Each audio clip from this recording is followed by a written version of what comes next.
Welcome. I'm your host, Kim Coco, and I'm here with Bobby G, who is channeling the Gregory Continuum. In the following conversations, we'll discuss the numerous aspects of abundance, prosperity, and personal alignment.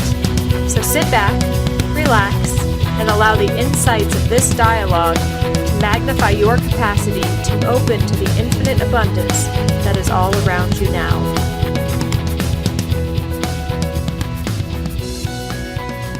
Okay, so breathing in 1,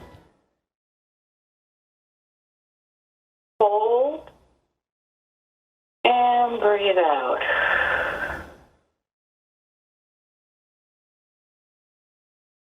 Breathing in 2,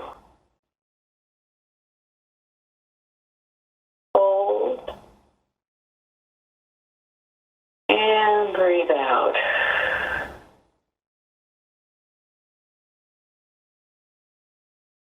Breathing in 3.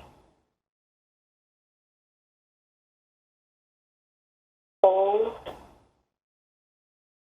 And breathe out.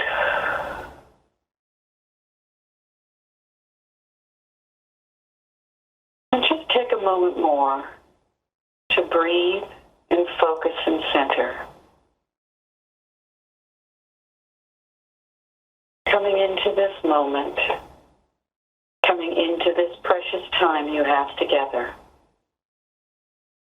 coming into this energy that we are co-creating with you in this delightful adventure as we participate in your physical reality movement, doing the book, and you participate with the non-physical energy and thought forms about the work that you are engaging in for being in the present, bringing the information from what you call your past to create a new thought form and way of perceiving in the future is always a fun exchange of energy and ideas. Yes. And with that, we are open for questions or comments. Well, all right. Today, I think we'll start with just a myriad of questions and we'll see where it goes. I don't have any particular agenda per se or having to stick with a particular subject per se because I feel like they all intertwine. Mm-hmm. Let's start with the question regarding how do people begin to find their purpose? Because I guess maybe I should let me back that up a little because I think when we're aligning with integrity and with our higher self and aligning with the abundance that is us and is in the universe, oftentimes in the business world, if we're trying to use that in the business sense, we do our best when we have purpose or we're in alignment with our purpose and channeling that in our actions. So I guess maybe let's back it up. Does every individual person have a purpose in how they choose to pursue abundance? Okay. We want to clarify between purpose and goals.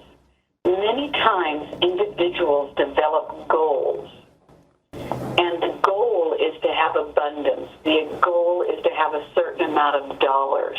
The goal is to create it through a certain type of work or a certain endeavor. That, in our estimation, is different than a purpose.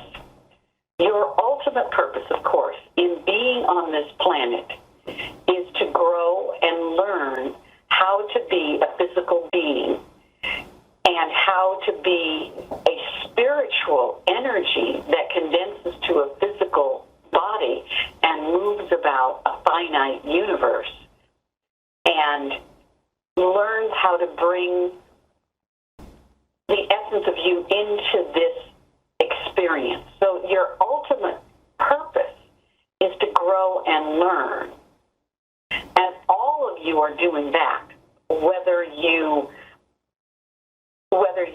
are aware of it or not. The next level of purpose is to begin to connect with that broader knowing that you call spiritual, where you begin to be aware of the process of growing and learning. And in that awareness, you have the capacity to fine-tune some of the direction you might want to go into. So if you were a person who wanted to learn how to interact in relationship better, your purpose could be to find the many, many ways that you could experience and express relationship.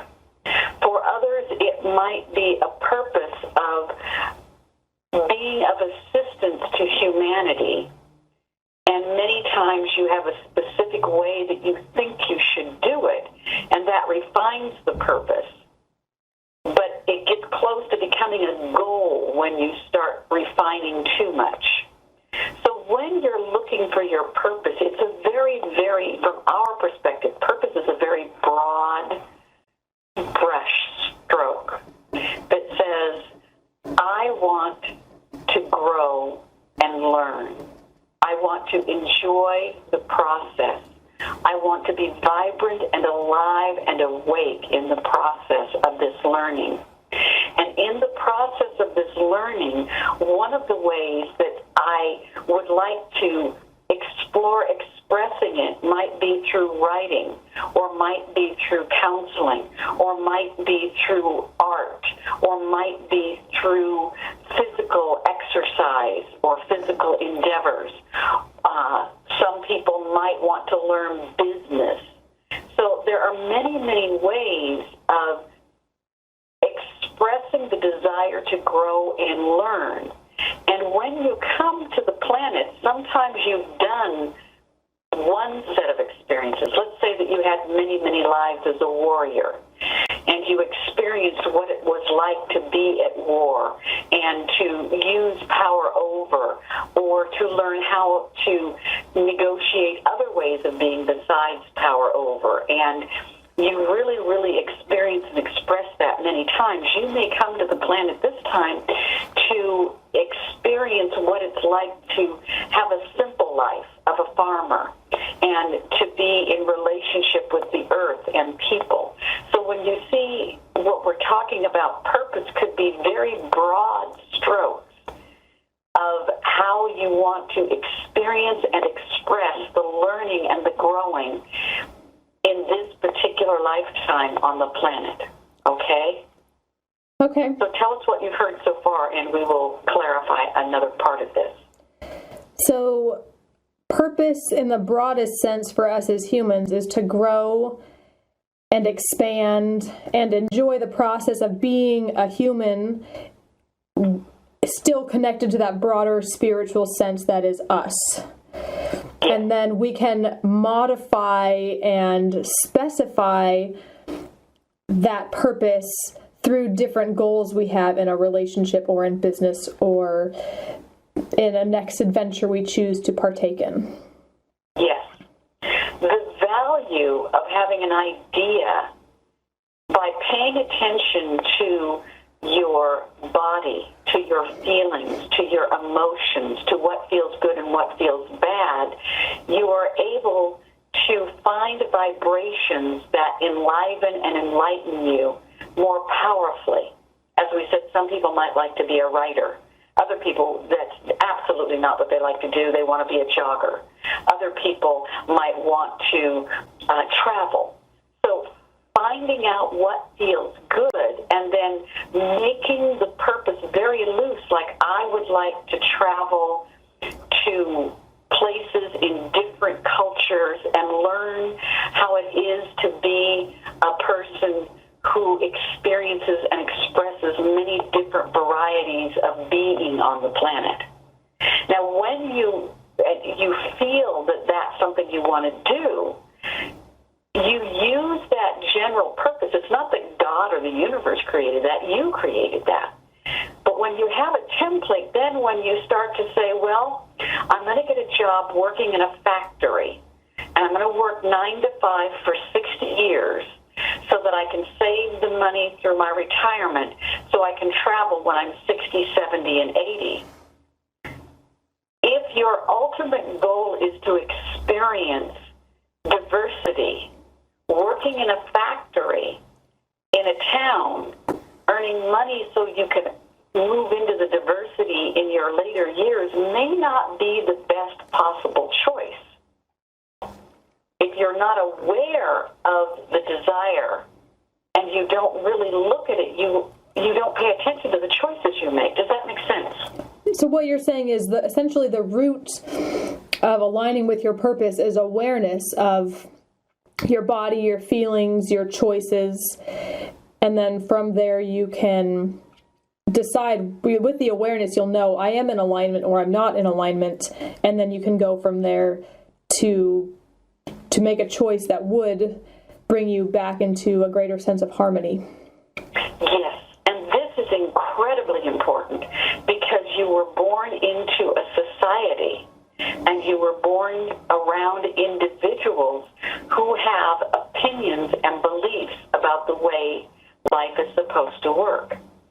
And the majority of energy seems to go to mundania, as Bobby likes to call it, where you get up, go to the freezer, get the box, do what you're supposed to do, go home, go to bed, and start all over again. And that is a piece, and some people actually come to learn how to be that regimented. But if you're a person who wants freedom and variety and mobility, then letting the status quo make your decisions out of fear and lack and past experiences will limit your ability to move. And if you're not moving in the direction you really want to move, and if you feel frustrated, and if you feel stuck, that's information for you to look to see what was my original purpose and how close am I to doing that. In Hill's book, he talks about going into that next phase with ambition above mediocrity, and you just mentioned mundania. And I wouldn't necessarily call it ambition, I would more call it inspired action. But how do people transition from that mundane, mediocre acceptance of existence, or oftentimes they're reacting to existence, into choice and power and that inspired action? Usually they do it in degrees and steps. Some people have an epiphany and they wake up one day and they realize that where they're at isn't where they want to be, and they can no longer tolerate it, and they walk away from their lives into something else.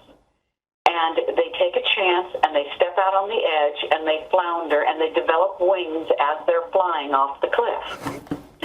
Other people will look at where they're at, make a decision it's not where they want to be, and do a step-by-step process where they move safely from where they're at towards where they want to be. And many people do variations in between. It depends on the individual. The primary guiding force, though, is that awakening, that awareness of how you want your life to be versus how it is. And if you're in touch and keep going back to that question, is this the way I want my life to be? And if it's not being that way, what is between me and moving in to this more vibrant, vital life that calls me forward? And then facing the challenges that come up from that question and that exploration. So tell us what you've heard, and we'll see if we need to give you an example that's going through the Bobby brain. What I heard is that the guiding force is awareness, and that awareness could come in a blinding flash of, wow, I'm really not where I want to be, or I'm not on the path to where I want to go, or people take it incrementally in smaller steps and start to make changes little by little to get back on track. Both are okay, and everything in between is okay, but the real thread of moving towards inspired action from mediocrity or mundaneness is the awareness of there is somewhere else I want to be, and the choices I'm making right now are not helping facilitate that change, so I'm going to make a new choice. So keep up the good work.